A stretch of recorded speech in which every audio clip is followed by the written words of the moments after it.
Hola colega, si clicaste en este video es porque seguro andas dando vueltas por todo internet buscando esos criterios que debemos saber sobre el concreto antes de comenzar a diseñar. Niéguemelo. Pues no busques más y anota estas 5 características del concreto que nunca debes olvidar.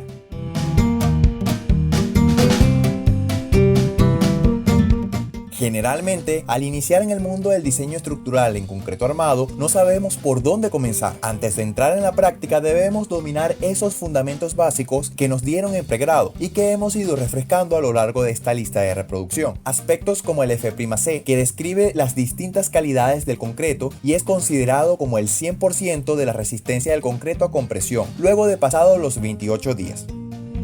En primer lugar, está la resistencia a la tracción, que como sabemos es bastante pequeña en comparación con su resistencia a la compresión. En general puede decirse que está en el orden de 0.10 F'C, es decir, que es el 10% de la resistencia a la compresión.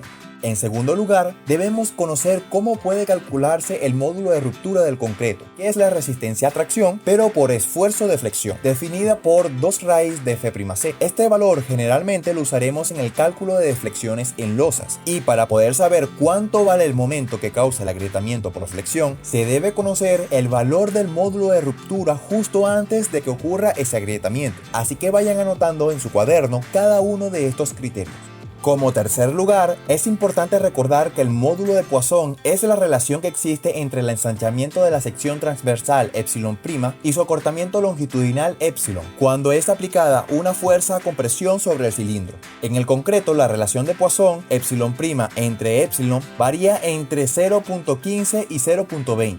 Para ejemplificar mejor esto, vean la siguiente imagen, en donde este cilindro es sometido axialmente a compresión. Al aplicar dicha carga se produce un acortamiento longitudinal y un ensanchamiento transversal del cilindro.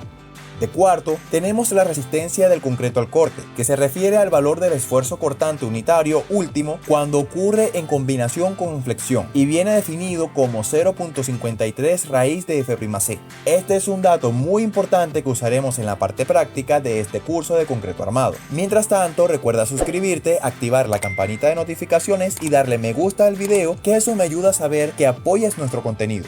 Por último, en quinto lugar, tenemos el peso unitario del concreto, que como sabemos se expresa en peso por unidad de volumen, la cual comúnmente es usada en el cómputo o cálculo del peso de una estructura. Esta propiedad característica del concreto podrá tomarse dependiendo si es en masa o armado. Para concreto en masa se considera un peso unitario igual a 2.300 kg fuerza por metro cúbico. Este es el caso de, por ejemplo, una probeta o cilindro de concreto. Y para concreto armado, que es lo que generalmente usamos en las edificaciones, se recomienda un peso específico de 2.500 kg fuerza por metro cúbico, en el cálculo del peso propio de vigas, por ejemplo. O cuando se realiza el modelado de una estructura en un software como ETABS, se recomienda usar un peso específico de 2500 porque quizás el software no va a calcular el acero exacto que tiene la masa de concreto dentro de cada elemento estructural para poder contabilizarlo en el peso de la estructura. Usar 2500 nos asegura que el peso de cada elemento ya contiene el refuerzo necesario. Como extra, me gustaría explicarles otra propiedad característica que he conversado en otro video, pero esta vez lo haré con peras y manzanas. Se trata de la fluencia lenta o flujo plástico del concreto y se define como el fenómeno relacionado con las deformaciones bajo cargas que permanecen aplicadas durante un periodo largo de tiempo.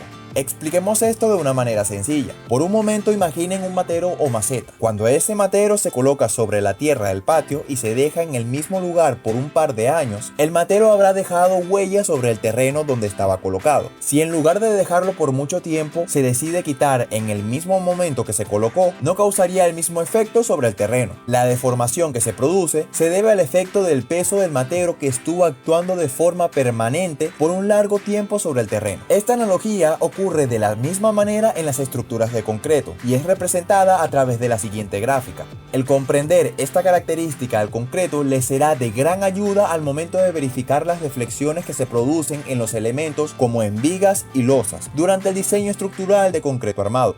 Fíjense que en la gráfica hay 3 puntos, A, B y C. Entre los puntos A y B se describe la aplicación de una carga sobre el concreto luego de haber pasado los 28 días, que como sabemos, el concreto alcanza su máxima resistencia durante ese tiempo. Esta carga producirá una deformación instantánea si la retiramos en ese mismo momento, volviendo a cero ese acortamiento. Pero ¿qué pasa si esa misma carga la mantengo constante durante 2 meses, 3 meses, hasta un periodo muy largo de tiempo llegando al punto C? Ya aquí se ha generado un acortamiento considerable en el concreto y si decido quitar esa carga, inmediatamente se recupera cierto grado de deformación. Y si continúa descargada por más tiempo, se recupera un pequeño grado de deformación a largo plazo. Aquí podemos evidenciar que el elemento llegó a deformarse a tal punto que se originó una deformación plástica que no se recupera. Es decir, que llegar a un acortamiento igual a cero en ese punto ya sería imposible. Entonces, la consecuencia que trae el flujo plástico son deformaciones o acortamientos mucho mayores a la instantánea y que además no se recupera en su totalidad dicha deformación. Espero que hayas tomado nota de todo lo hablado el día de hoy. No olvides comentar y suscribirte para más contenido. Nos vemos en la obra.